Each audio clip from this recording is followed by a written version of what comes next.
On my 70th birthday, I reserved a table for 12. But that night, my son never showed up. He was somewhere else raising a glass to the woman he now calls Mother. I sat in a nearly empty room holding the gift I wrapped for myself. I didn't cry. I just felt a seat quietly taken away from me for good. And what did I do next? When I saw with my own eyes that I had been replaced. I had never thrown myself a birthday party before. Not once in 70 years. But this year felt different. I don't know if it was the quiet of the house, the way the air felt heavier in the evenings, or maybe just the way my hands trembled more than usual when I buttoned my coat. Something told me this might be the last time I could gather everyone at the same table. So I made a reservation. 12 people. My son, his wife, a few relatives. Two old friends I still talked to once in a while. Nothing fancy, just a private room at the Hearth Inn. A small restaurant, tucked between the library and the florist's shop. Warm lights, familiar menu. The kind of place where people spoke gently and no one ever rushed their coffee. I called ahead to make sure they had the buttermilk pie Gregory loved when he was younger. He used to sneak bites before dinner, back when birthdays were homemade and messy. That boy had the sweetest smile when his fingers were covered in whipped cream. It had been years since we'd sat down as a family. They were always busy. Work, travel, school events. I understood. But this year, I thought maybe they'd make time. Maybe Gregory would put his phone away and just be my son for one evening. I mailed out the invitations, not digital ones, but the kind you hold in your hand. Ivory paper. A single line in dark blue ink. Dinner at 7. Table for 12. The day before the dinner, I cleaned the apartment top to bottom. I ironed my best blouse, the one with the pearl buttons. Set out the silver earrings Gregory gave me on my 60th. They were still in the little velvet box untouched. I'd been saving them for a special night. When I woke up that morning, the sun was sharp through the blinds. Everything felt quiet, like the world was holding its breath. I arrived at the restaurant early. The manager smiled and said the room was ready. I asked them to add a chair at the center of the table, just in case Gregory brought a guest. I wanted to be prepared. I wanted to believe. The staff lit the candles, set the glasses, folded the napkins into little fans, and I sat down. Alone at first. That was when I checked my phone. One new message from Gregory. He said he wouldn't be able to make it. Something about a scheduling conflict. Promised to call me soon. I stared at that message. Not angry, not even sad, not yet. Just still. Like my whole body forgot what to feel. The chair I saved for him stayed empty, but I didn't move it. I left it right there. Front and center. I kept thinking maybe the door would open. Maybe he'd walk in and surprise me laughing like he used to. But the door stayed closed, and so did my heart, for the first time in a long, long while. I didn't answer his message right away. I just locked my phone, placed it face down beside the bread plate, and folded my hands in my lap. The candle in front of me flickered a little, catching the gold of my bracelet. I had bought that bracelet the year Gregory started college, a little promise to myself. Back then, I believed in small things holding big meanings. The server came by to refill my water. He didn't ask where the others were. Maybe he thought they were running late. Maybe he could already tell they weren't coming. I reached for the linen napkin, unfolded it carefully, and placed it on my lap. My fingers felt too still. I hadn't noticed until then how tightly I'd been holding my breath. I sat through the appetizers, picked at a salad I didn't taste. Every time the door to the private room swung open, I glanced up. And every time it was someone else. A busboy, a hostess, a gust of cold air. But not my son. At exactly 7:36, I opened the message again. Mum. I'm sorry I won't make it tonight. Something came up last minute. I'll call you tomorrow. I promise. I read it once, twice, then a third time, as if the words might shift into something different. They didn't. I pressed my fingers against the edge of the screen and stared until it dimmed and went black. He didn't say what came up. He didn't ask how the dinner was going. He didn't mention my birthday. I could have stood up right then, thanked the staff, gone home quietly, but I didn't. I stayed. I let the next course come out.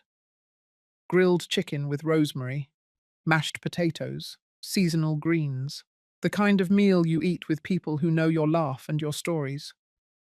But that night, I ate in silence, one bite at a time. I didn't rush. I didn't cry either. My face stayed calm, still, practiced, like I'd rehearsed this before somehow. I asked the waiter to bring the dessert early. They brought out the buttermilk pie with a single candle. I leaned forward and blew it out before they could sing. I didn't make a wish. I didn't need to. After dessert, I asked for the check, paid in full, left a generous tip, walked out into the cold night with my coat buttoned to the top. The street was quiet. A few shops still had lights on. The florist had tulips in the window. I paused just for a second in front of the glass. My reflection looked older than I remembered. When I got home, I took off the earrings I hadn't worn in 10 years, placed them gently back in their velvet box, slid it into the top drawer of my nightstand. Then I sat on the edge of my bed and looked at the phone again. No new messages, no missed calls. I should have felt angry or heartbroken, but the only thing I felt was stillness, a kind of quiet that didn't come from peace, but from something colder. That was the moment something inside me began to shift. Not with drama, not with noise, just a slow, certain understanding that this wasn't about one missed dinner.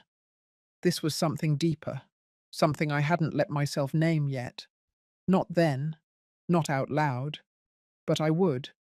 Very soon. 2 days after the dinner, I got a call from Linda, a woman I hadn't spoken to in nearly a year. We used to work together back at the city land office before she moved across town and I retired. She sounded cheerful at first, that kind of light tone people use when they're trying to ease into something heavier. She said she was still working part-time at the Dalton Grand Hotel, mostly evening shifts, helping with event logistics. She'd been assigned to assist a private celebration over the weekend, a big engagement party in the main ballroom. She paused for a second.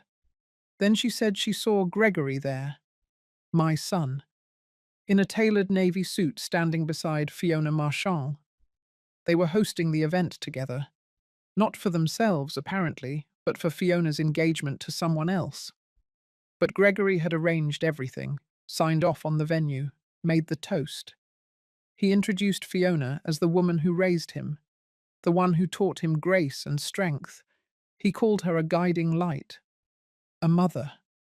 Linda said she hadn't meant to bring it up if I already knew, but she figured at the very least I deserved to. I sat there with the phone pressed to my ear, letting her words sink in one by one. My fingers tightened around the armrest. There was a strange ringing in my ears, low and steady. I didn't feel shock exactly. It was more like a confirmation, like hearing something you'd always suspected, but never wanted to say out loud. I thanked her, told her I appreciated her honesty, and hung up.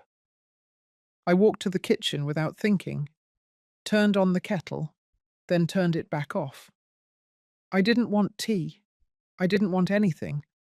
I just needed to stand somewhere and feel the floor under my feet. Gregory had made a choice, not by accident, not under pressure. He'd decided with a clear head and full heart to stand in a room full of people and erase me. And he didn't even think to lie about it. No cover story, no explanation, just silence. Later that night, I searched online for photos from the event. It didn't take long. The hotel had posted some shots on their social media page. There was Gregory holding a champagne flute beaming beside Fiona. The caption read, "Honoring love, loyalty, and lifelong family." I saved the photo to my phone without knowing why. Maybe to remind myself later that I wasn't making it up.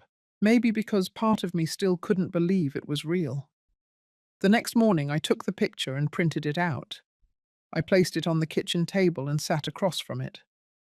I looked at his face. Really looked. The way his eyes narrowed when he smiled. The tilt of his head. That same dimple on the right side that he got from his father. And then I turned the photo over and slid it into a drawer. Quietly. Carefully. I didn't cry. I didn't speak. I just sat there with my hands folded in my lap and I waited for the weight in my chest to settle into something I could carry. That was when I realized something had shifted. Something final. It wasn't just about the dinner anymore. It wasn't just about a missed celebration. It was about being erased, replaced, removed from the picture entirely, not with cruelty, but with ease. As if I had been optional all along. As if my presence had been tolerated, not treasured. And once you see that, once you feel that kind of absence pressed up against your ribs, you can't go back to pretending it isn't there. You have to decide what to do with it. And I had already begun. 3 days after the phone call from Linda, I went back to the Hearth Inn, not to eat, just to sit in the parking lot and look at the building. It was a cloudy afternoon, the kind that made everything look like it had been washed in grey water. I parked in the same spot, stared at the front doors for a long time, then drove away without going inside. On the way home, I took a different route. I didn't plan it, just turned right instead of left at the last light. That was when I saw it. The Dalton Grand, 5 stories tall, white stone and tinted glass. I had passed it dozens of times over the years, but that afternoon I stopped at the corner and pulled into the side lot. The valet looked confused as I stepped out, but I didn't give him my keys. I told him I wasn't staying. I just wanted to visit the lobby. He didn't argue. Inside, the floors gleamed, every surface polished, every detail curated. Gold trim, glass railings, faint music humming through hidden speakers. I moved slowly, pretending I was looking for someone. What I was really looking for was proof.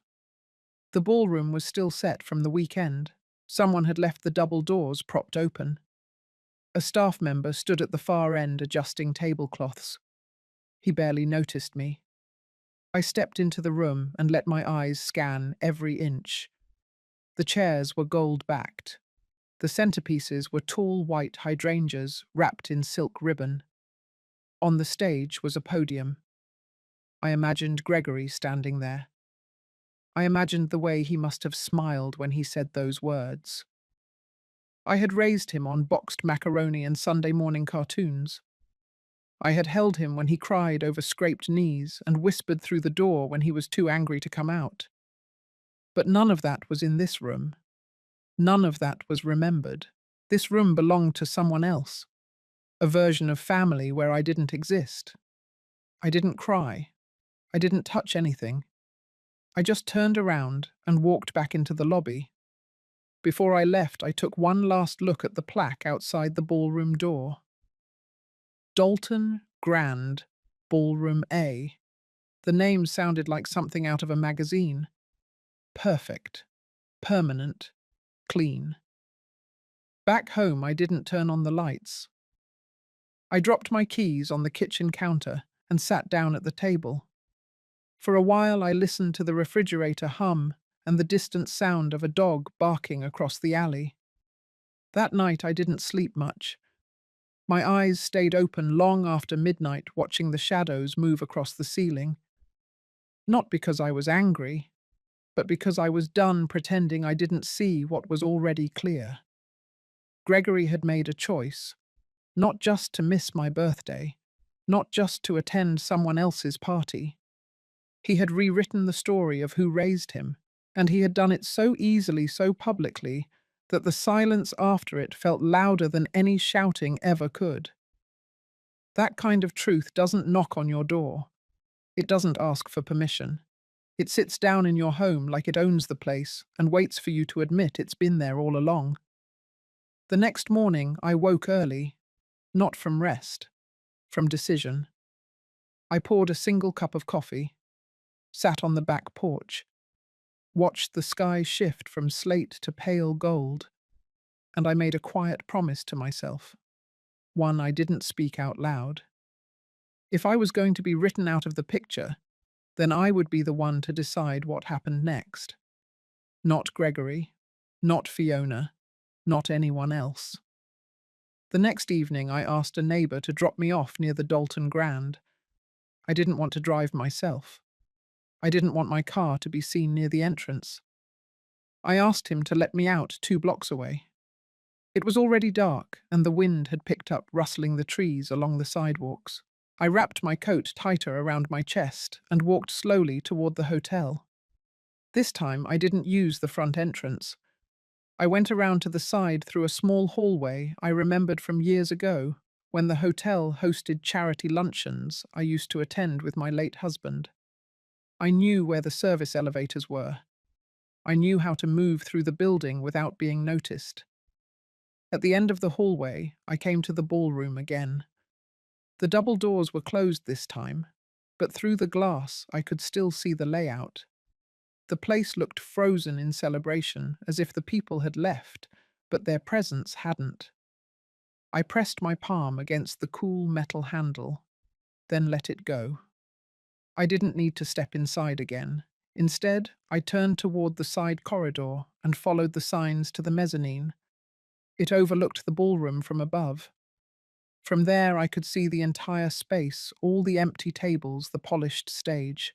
I leaned on the railing and stood still, watching a group of staff resetting chairs below.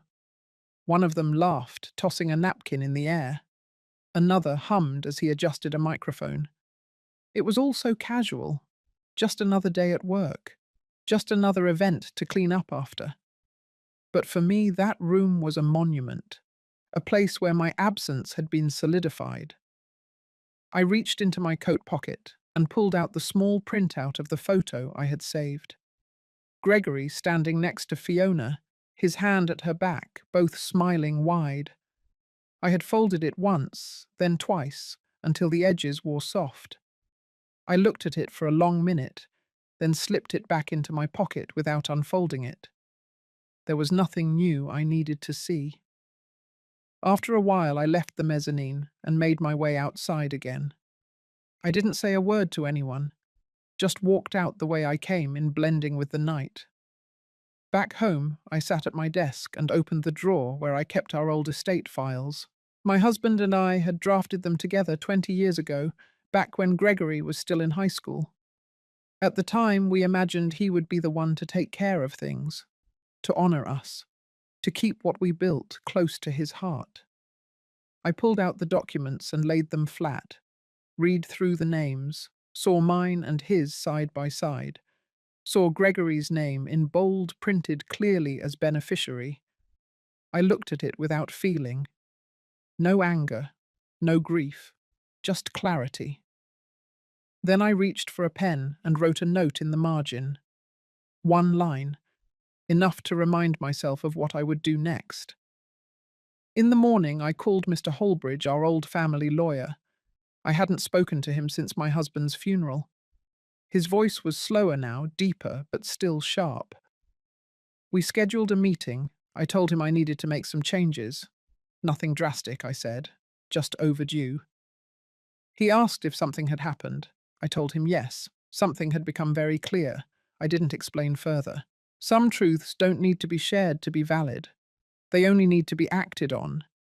And that was exactly what I planned to do. Quietly, completely, without looking back. The morning I met with Mr. Holbridge, the sky was overcast, but calm. I remember that clearly. No wind, no rain, just a quiet grey that suited the weight of what I was about to do.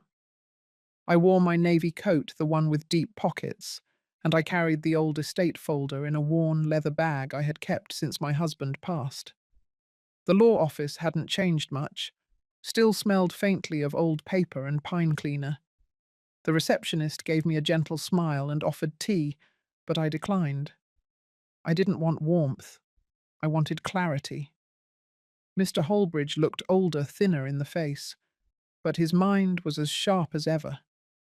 We sat across from each other in his office, a thick wooden desk between us.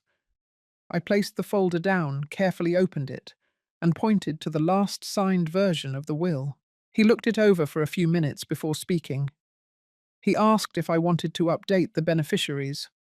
I nodded once. He mentioned Gregory's name. I didn't respond. I didn't need to.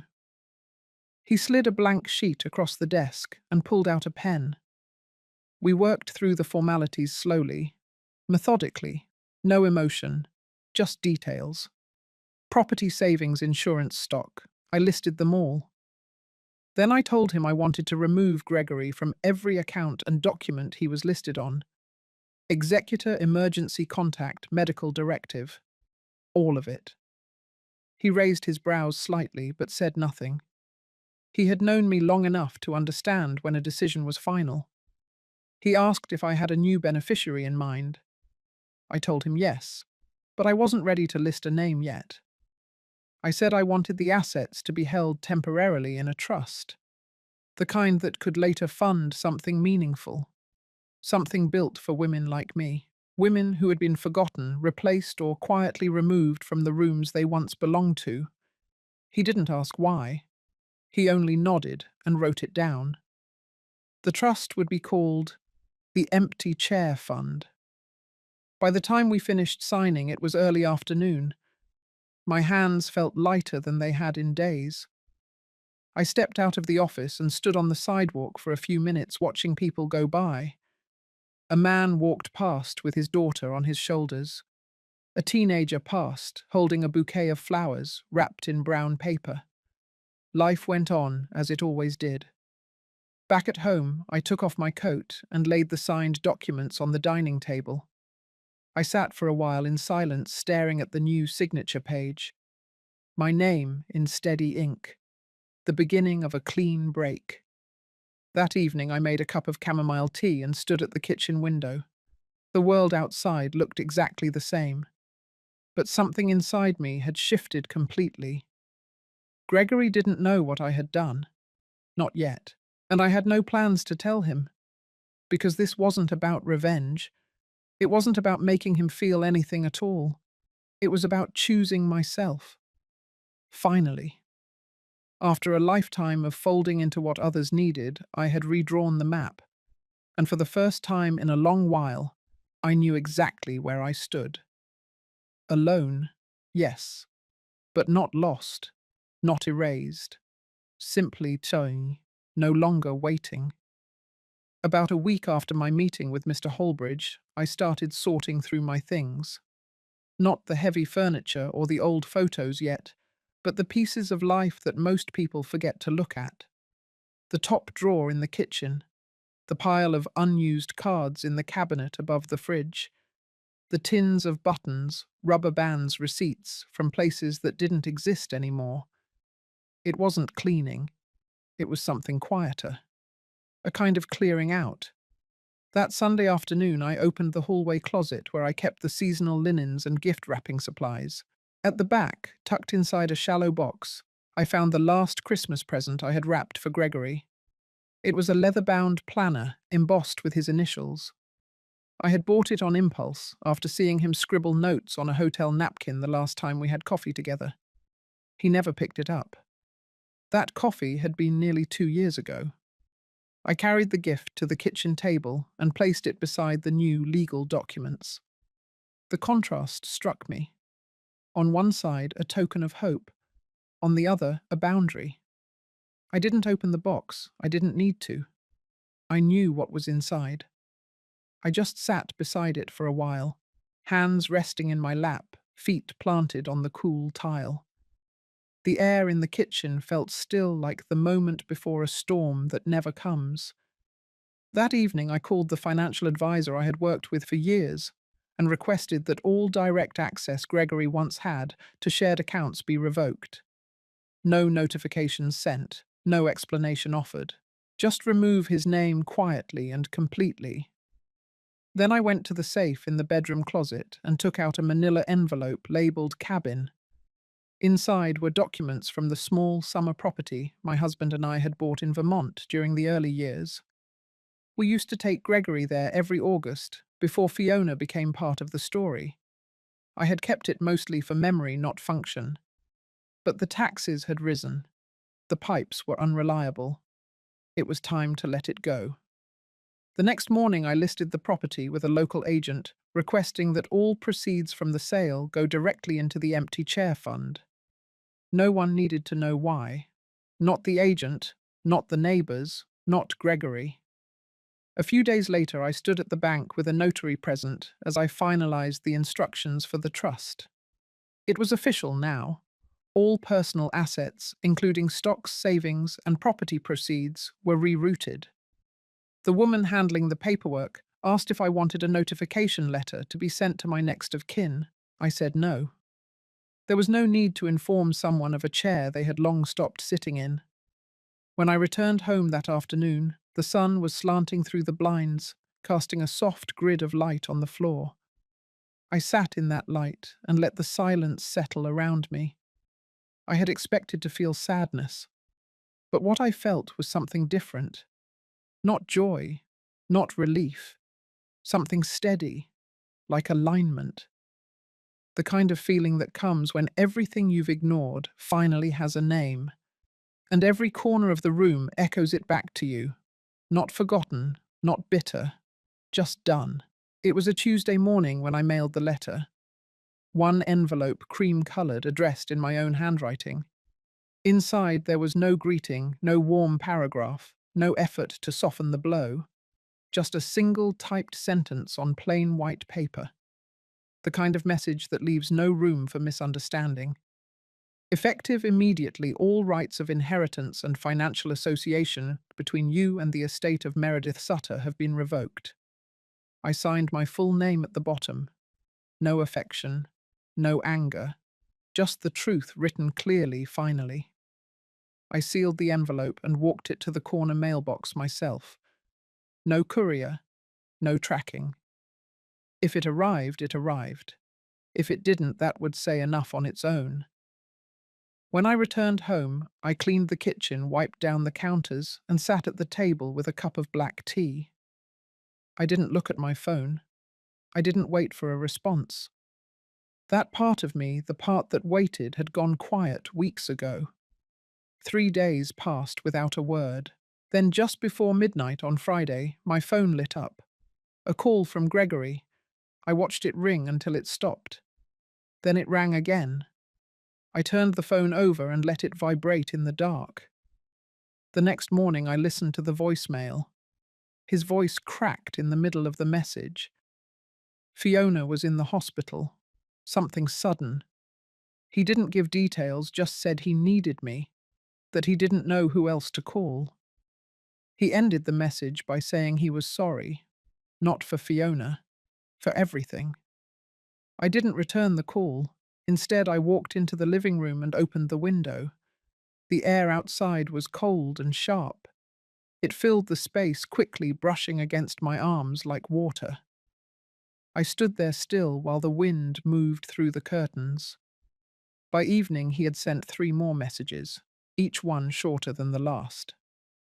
I didn't answer. I went into my bedroom and opened the bottom drawer of the dresser. I pulled out the photo I had folded away weeks earlier, the one of Gregory and Fiona smiling beneath the lights of the Dalton Grand. I held it for a few seconds, then tore it clean down the middle. I threw both halves into the trash without a sound. There was no rage in the motion, only finality. The next morning a delivery arrived at my door.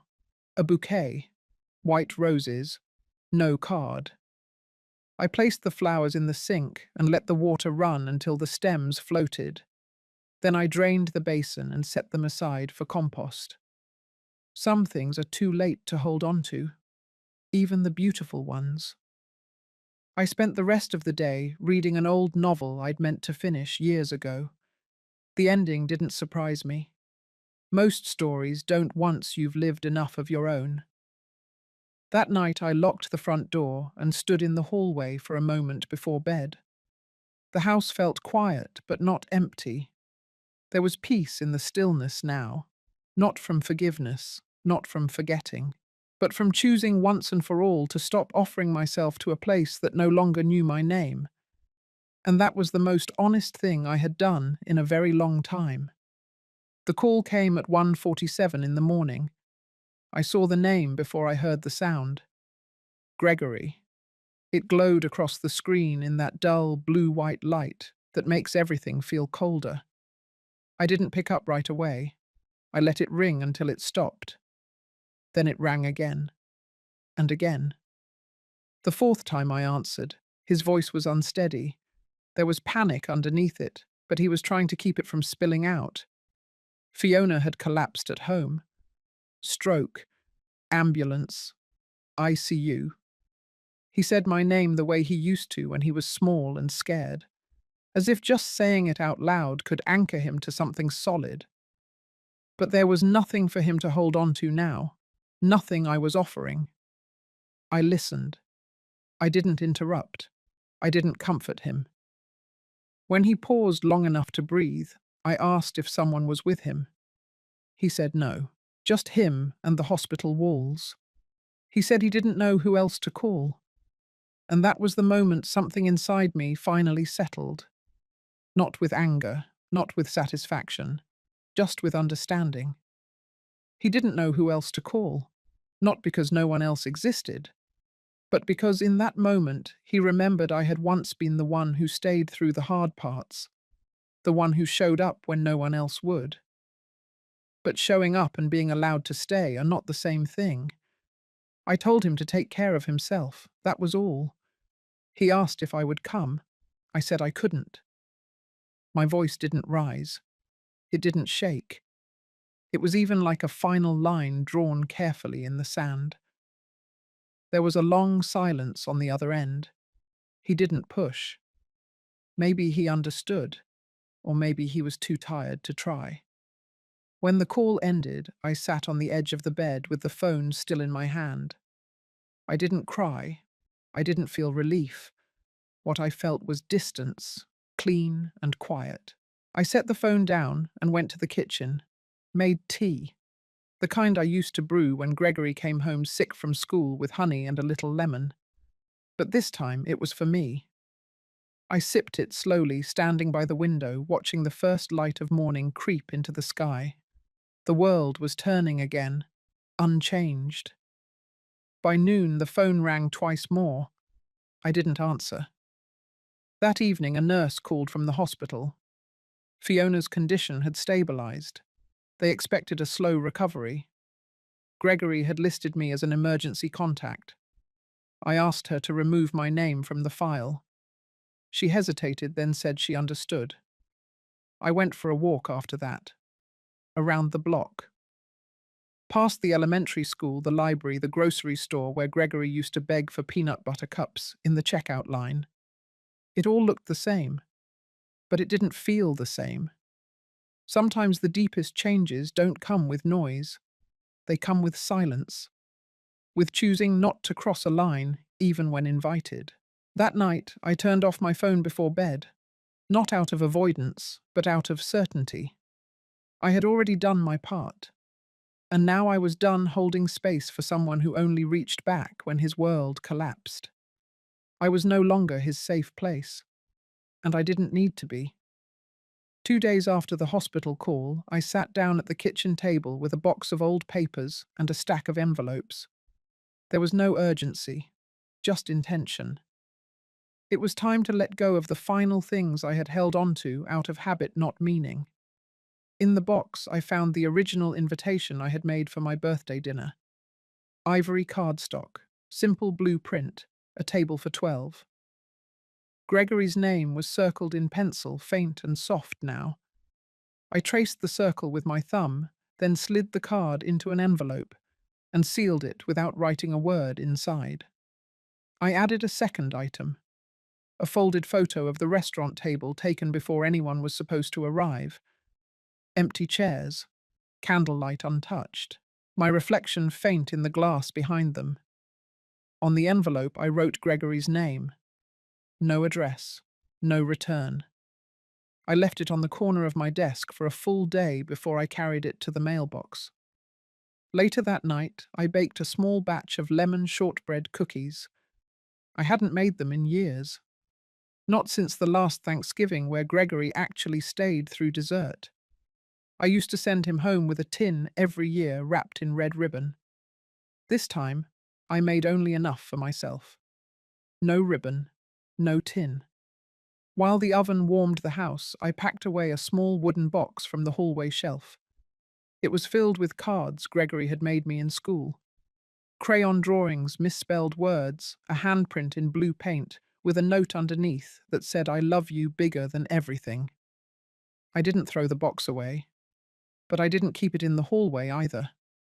I moved it to the attic beside the old luggage and winter coats I no longer wore, not out of spite, just to give it the distance it needed. The next morning, I walked to the post office and set up a P.O. box under the name M. Sutter Foundation. It wasn't an official foundation, yet not by paperwork, but the name felt right. It gave shape to the quiet work I had begun. That evening, I wrote a letter to Mr. Holbridge. I asked him to prepare the documents for a public announcement of the Empty Chair Fund. A modest press release, a website, nothing flashy, just enough to let people know it existed. He replied within the hour, said he was proud of me, that this kind of thing mattered more than most people would ever know. I didn't write back. That weekend, a card arrived in the mailbox. No return address, just Gregory's handwriting on the front. Inside it read, "I'm sorry for what I've done. I'm sorry for not seeing you. Please give me a chance to explain." Tucked behind the card was a photo. It was old, from one of our trips to Vermont. Gregory must have kept it all these years. We were sitting on the porch, our feet in mismatched slippers, a deck of cards between us. I held the photo for a long time. Then I placed it back in the envelope, sealed it, and placed it in the drawer with the others.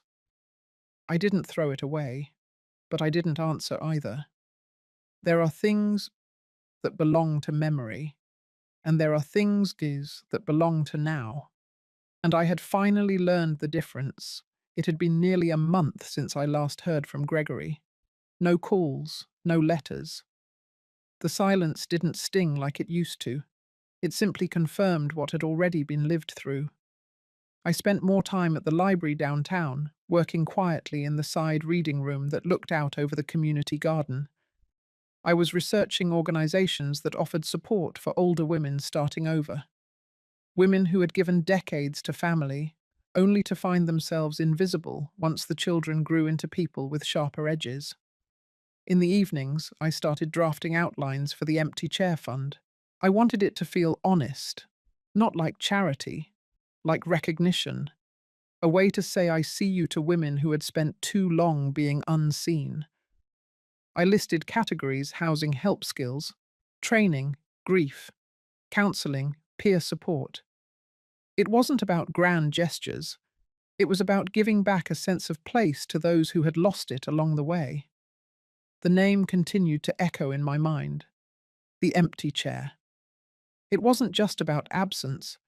It was about presence withheld, space no longer offered. I wanted to make that space mean something again. One morning, as I was reviewing some notes in the back room of the library, the librarian Janice came over and asked if I was preparing for a public talk. I told her no, but maybe one day. She smiled and said whenever I was ready, the room would be mine. That afternoon, I walked home slower than usual. The air smelled like cut grass and something faintly sweet from the bakery down the street. I stopped at the corner florist and bought a single white daisy. No arrangement, just one stem in hand. When I got home, I placed it in a glass by the window. It stood there alone, upright, steady in the light. Later that night, I opened the envelope from Gregory again, not to read the card, but to look once more at the photo he had sent. I traced the edge of the porch in the picture, the outline of our mismatched slippers, the shadow of the trees behind us. Then I folded it up and placed it in a new envelope labeled Past. I wasn't angry with him. I wasn't waiting for another apology. I had simply learned the shape of peace, and it did not come from being asked back.